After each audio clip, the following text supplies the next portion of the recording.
Hear the sound, create a word, learn to read. This is an episode 3 in a 5-part series about Elkonin Boxes.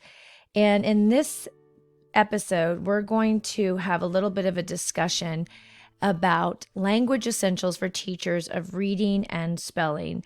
We're going to talk a little bit about the reading wars and whole language system and phonics and how they're pit against each other and whether or not this should be an either or choice. Whole language learning, what is it? Well, whole language learning is an approach to learning that sees language as a whole entity. And reading, writing, spelling, listening should be integrated when learned. And the whole language learning is built upon the real experiences and background knowledge of a learner, as well as focus on the text. And it has its own approach to teaching reading, which is introduced to primary schools. Started in the 1970s, and there have been many developments in this area since then, and we're starting to see that the whole language approach in the 21st century advocates more for a balanced way of teaching reading in the early years that also includes phonics instruction.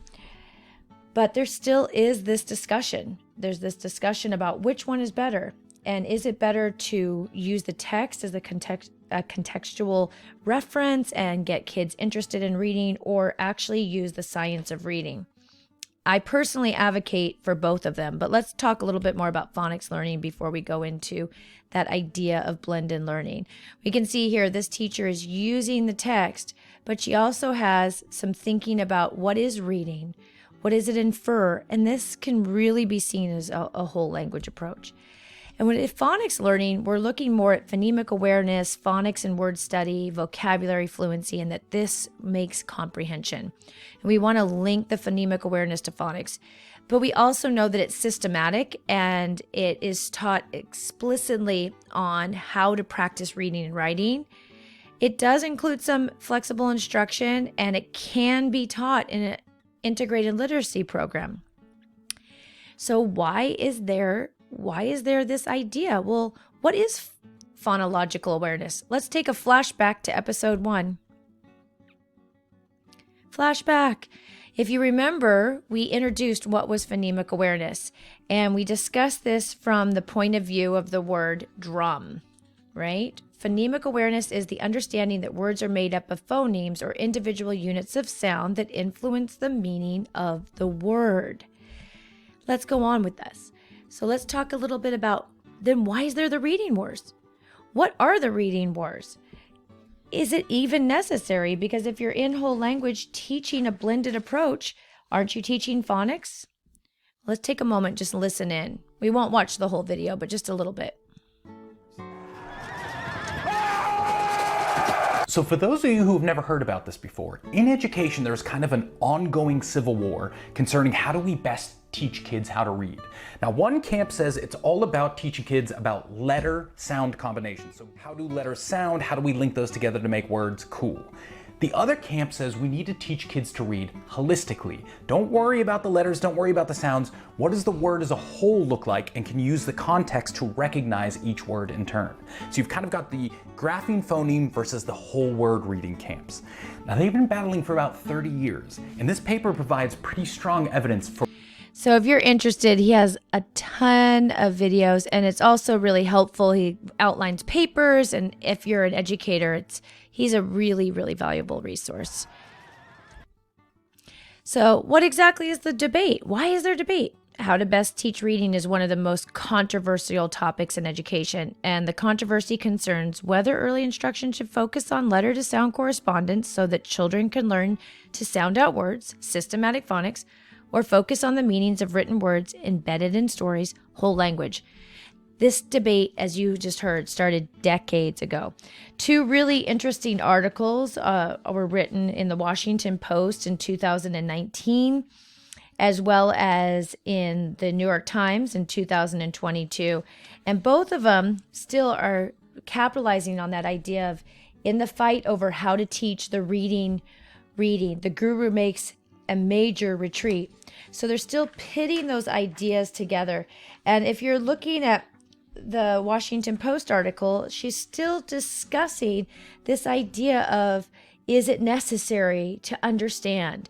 We want to get away from that as educators, and that is why I'm really working in these episodes to teach you about Elkonin boxes.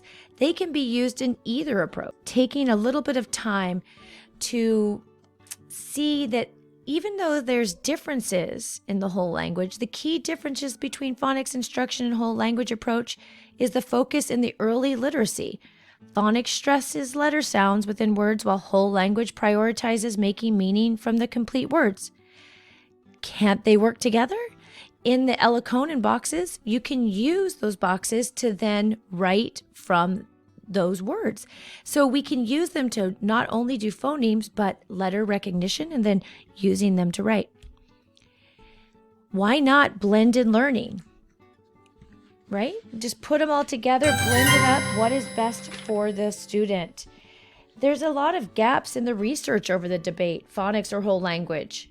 If a balanced approach would be a compromise or the best approach to reading and writing literacy. Most research is about how one approach is better than the other. But some research states that reading programs with both approaches, whole language and part phonics, might be the highest value for student equity. This study will delve into the schemas, providing more information on how to create a method that would capitalize on both. So this is the study we're doing in this 5-part series of these Elkonin boxes. Is this something that we could use as a foundation of a way to teach? And could we blend both of these methods in and make a big difference? A blended learning approach is more effective than alone. This course will help new teachers create reading curriculum in classrooms based on reading research and raise children literacy levels. Also, to create more equity in a reading program that are coupled with a method that has a foundation in methods and that are most effective instruction possible, scientifically aligned with materials that help deliver success in instruction. One of the best blended programs I've noticed lately is called Letters. And we're going to watch just a tiny bit of this video just to introduce it, and then you can always go to their website and see a little bit more. Welcome to Letters. Language Essentials For teachers. of reading, and spelling, What's important? foundational skills, phonology, Phonemes. phonics, how to decode tough new words, fluency, and vocabulary. comprehension. Writing. Why do teachers need this knowledge base? Teach students to read. We know how to prevent reading failure. Letters gives you the knowledge and tools you need. Be used in an instructional play and in blended literacy instruction learning program. So regardless of which approach is being used, the main focus of all systems is teachers that have strong understanding of phonology, that have a strong understanding of phonemic awareness, that want to also teach semantics, syntax, develop beautiful interest in reading. And we want to look at the use and understanding of the system that Elkonin created and how it can be a vital part of a blended literacy program.